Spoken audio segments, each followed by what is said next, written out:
시간 하나님 말씀 받겠습니다. 이 복된 시간 주시는 하나님 말씀은 구약성경 사무엘상 25장 23절에서 35절까지 말씀입니다. 구약성경 사무엘상 25장 23절부터 35절까지 말씀으로 위기를 극복하는 지혜라는 제목으로 우리 하나님 말씀 받겠습니다. 한 절씩 교독해서 읽습니다. 아비가일이 다윗을 보고 급히 나귀에서 내려 다윗 앞에 엎드려 그의 얼굴을 땅에 대니라. 그가 다윗의 발에 엎드려 이르되 내 주여 원하건대 이 죄악을 나 곧 내게로 돌리시고 여종에게 주의 귀에 말하게 하시고 이 여종의 말을 들으소서. 원하옵나니 내 주는 이 불량한 사람 나발을 개의치 마옵소서. 그의 이름이 그에게 적당하니 그의 이름이 나발이라.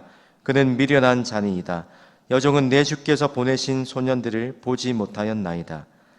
내 주여 여호와께서 살아계심을 두고 맹세하노니 내 주도 살아계시거니와 내 주의 손으로 피를 흘려 친히 보복하시는 일을 여호와께서 막으셨으니 내 주의 원수들과 내 주를 헤아려 하는 자들은 나발과 같이 되기를 원하나이다. 여종이 내 주께 가져온 이 예물을 내 주를 따르는 이 소년들에게 주게 하시고 주의 여종의 허물을 용서하여 주옵소서. 여호와께서 반드시 내 주를 위하여 든든한 집을 세우시리니 이는 내 주께서 여호와의 싸움을 싸우심이요 내 주의 일생에 내 주에게서 악한 일을 찾을 수 없음이니이다. 사람이 일어나서 내 주를 쫓아 내 주의 생명을 찾을지라도 내 주의 생명은 내 주의 하나님 여호와와 함께 생명싸개 속에 쌓였을 것이요 내 주의 원수들의 생명은 물매로 던지듯 여호와께서 그것을 던지시리이다. 여호와께서 내 주에 대하여 하신 말씀대로 모든 선을 내 주에게 행하사 내 주를 이스라엘의 지도자로 세우실 때에 내 주께서 무지한 피를 흘리셨다든지 내 주께서 친히 보복하셨다든지 하므로 말미암아 슬퍼하실 것도 없고 내 주의 마음에 걸리는 것도 없으시리니 다만 여호와께서 내 주를 후대하실 때 원하건대 내 주의 여종을 생각하소서 하니라.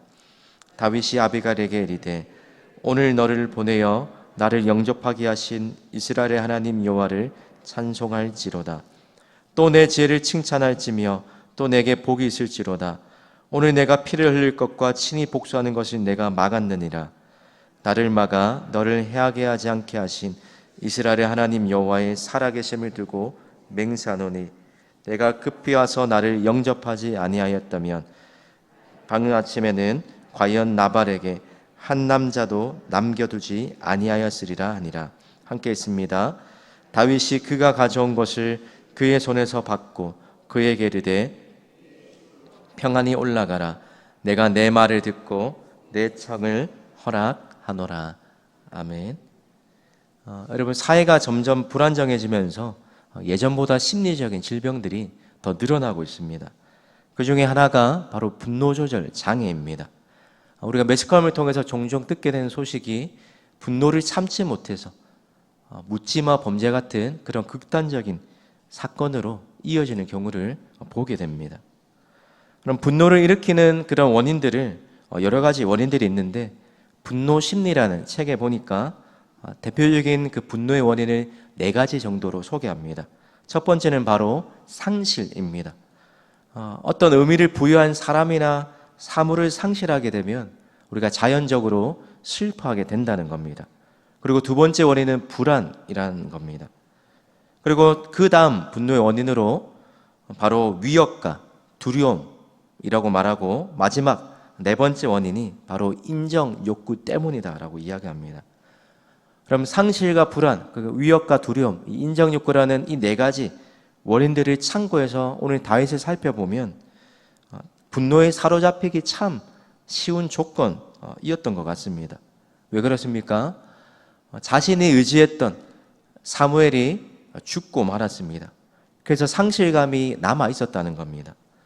뿐만 아니라 계속해서 위기를 넘겼지만 계속해서 끊임없이 반복되는 언제 끝날지 모르는 그 사울의 살해 위협과 추적 때문에 하나님의 도우심으로 위기를 피했지만 마음 한편에는 늘 불안하고 두려운 마음이 남아 있었을 것입니다. 그리고 오늘 나발을 찾아갔을 때 자신의 이름으로 무난하면서 그렇게 부탁했는데 오히려 돌아온 반응이 어떻습니까? 다윗은 누구며 이새의 아들은 누구냐라고 모욕적이고 무시당하는 그런 대우를 당했습니다. 여러분, 사울이 자신을 죽이려고 했을 때는 오히려 하나님께 그것들을 맡겼는데, 그런데 오늘 왠지 모르게 이런 조건들이 다윗에게 분노의 원인으로 작용했을 때 개인적인 감정을 추스리지 못하고 분노감에 지배당하고 말았다는 것입니다. 그래서 복수하려고 400명의 부하들을 데리고 나발을 찾아갔습니다. 오늘 본문은 다윗의 분노가 어떻게 그치게 되었는지를 보여주는 내용입니다. 바로 그 역할 중에 하나가 아비가일이라는 그 지혜로운 여인의 지혜 덕분에 다윗이 복수하려던 그 복수심을 내려놓게 되었다는 것입니다. 오늘 이 아비가일과 또 다윗의 모습을 통해서 우리가 위기를 극복하는 지혜가 어떤 것인지를 두 가지 정도를 발견할 수 있습니다. 우리가 위기를 만났을 때 위기를 극복하는 첫 번째 그 방법이 바로 책임과 잘못을 떠넘기지 말아야 한다는 것입니다. 아비가일이 복수를 하러 온다는 그 소식을 듣게 되었을 때 급히 다윗을 만나려고 나갔습니다. 그리고 다윗을 만나자마자 아비가일이 어떻게 행동합니까? 얼굴을 땅에 대고 납작 엎드립니다. 그리고 다윗을 주라고 높이면서 자신은 여종이라고 낮춥니다. 겸손하게, 그리고 다윗의 마음이 누그러지도록 그렇게 지혜롭게 말을 했다는 것입니다. 그러면서 다윗에게 뭐라고 말합니까? 우리 24절과 28절을 보십시오. 그가 다윗의 발에 엎드려 이르되 내 주여 원하건대 이 죄악을 내게로 돌리시고. 여러분, 28절 상반절에도 비슷한 표현이 나옵니다. 주의 여종의 허물을 용서하여 주옵소서라고 이야기합니다. 여러분, 남편이 잘못한 일이고 어떻게 보면 자신과는 전혀 아무런 상관이 없을 수 있는 일이지 않습니까? 또 목숨을 지키려면 오히려 남편에게 잘못을 뒤집어 씌우면서 남편이 잘못했지 나는 전혀 잘못한 것이 없다라고 그렇게 해야 되는 것이 당연한 반응일 것입니다. 그런데도 아비가일은 책임을 전가하지 않았다는 것입니다. 오히려 남편의 허물을 덮을 뿐만이 아니라 어떻게 합니까? 자기가 잘못한 일이라고 그 책임을 모두가 다 끌어안았습니다. 바로 이런 아비가일의 지혜로운 행동 때문에 자신도 살고 또 나발의 그 가정도 살아나고 또 다윗도 하나님 앞에서 죄를 범하지 않는 모두를 살리는 행동을 했다는 것입니다. 그럼 저도 비슷한 경험을 군대에서 했던 적이 있습니다. 한참 훈련을 받다 보면 밥을 먹어도 배가 고프지 않습니까? 그래서 저녁마다 이렇게 급식같이 나오는 그런 간식이 있었는데 그날 저녁도 이렇게 빵을 1개인가 2개 정도 모두가 훈련생들이 다 동일하게 그렇게 배급을 해줬습니다. 그런데 끝에 가서 못 받은 그런 훈련생들이 나오는 겁니다. 교관은 이 모습을 보면서 화가 머리 끝까지 치밀러 올라서 점점 분위기가 험악해졌습니다. 처음에는 좋은 말로 자수하라고 했는데 아무도 끝까지 안 나오니까 열을 더 내면서 분위기가 험악해졌습니다. 그러면 또 어떨까요? 더 쉽게 말을 하지 못하지 않습니까? 그래서 단체 기합을 받기 일보 직전이었습니다. 그런데 그때 동기생 중에 한 명이 손을 들더니 자신이 가져갔다라고 앞에 나가는 겁니다. 그럼 누가 봐도 착실하고 전혀 그럴 애가 아닌데 그 동기생이 다른 동기생들을 위해서 그 책임을 다 떠안은 겁니다. 그래서 그 친구가 교관한테 대신 혼을 나고 기합을 받으면서 모두가 다른 동기생들이 단체 기합에 조용히 넘어갔던 적이 있었습니다. 여러분, 하나님의 백성이 위기를 극복하는 방법은 세상과 달라야 한다는 것입니다. 세상은 어떻습니까? 자기가 잘못을 해도 오히려 발뺌하고 잘못을 뒤집어 씌우려 하지만 그러나 하나님의 백성은 그렇지 않다는 것입니다. 그런 세상과는 반대여야 한다는 것입니다. 화평하게 하는 자로 살아가는 것, 바로 그것이 하나님의 백성이 위기를 극복하는 바로 방법입니다. 성경을 봐도 모세가 이스라엘 백성이 금송아지를 섬겼을 때 하나님께서 진노하셔서 모두를 다 진멸하고 했을 때 어떻게 행동합니까? 모세도 마찬가지로 아비가일처럼 자신이 잘못한 것처럼 모든 책임을 다 떠안고 하나님 앞에 오히려 자신의 이름을 생명책에서 지어달라고 그렇게 애원했습니다. 그럼 뿐만 아니라 느헤미야도 예루살렘 성벽이 불타고 무너졌다는 그 소식 앞에서 먼 고국 땅에서 1.5세로 살아가면서 전혀 자신과는 무관한 일로 여길 수 있었는데 그 소식을 전해 듣고 어떻게 반응합니까?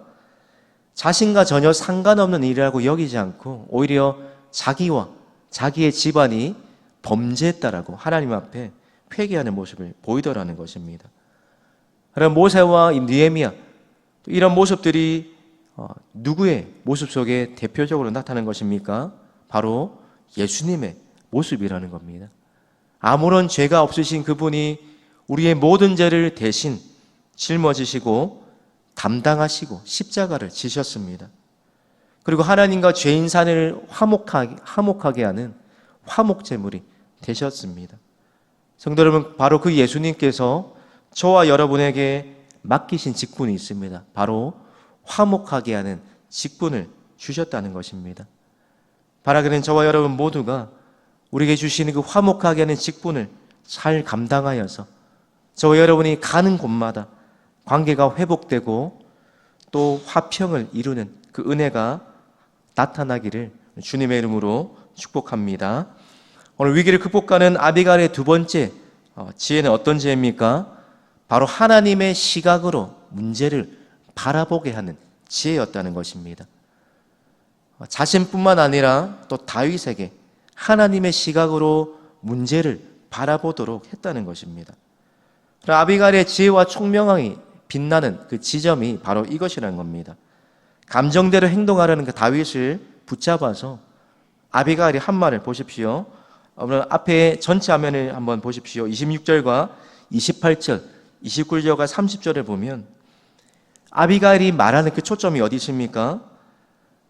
보복하시는 일을 하나님께서 막으셨다. 또 여호와께서 반드시 내 주를 위하여 든든히 집을 세우실 것이다.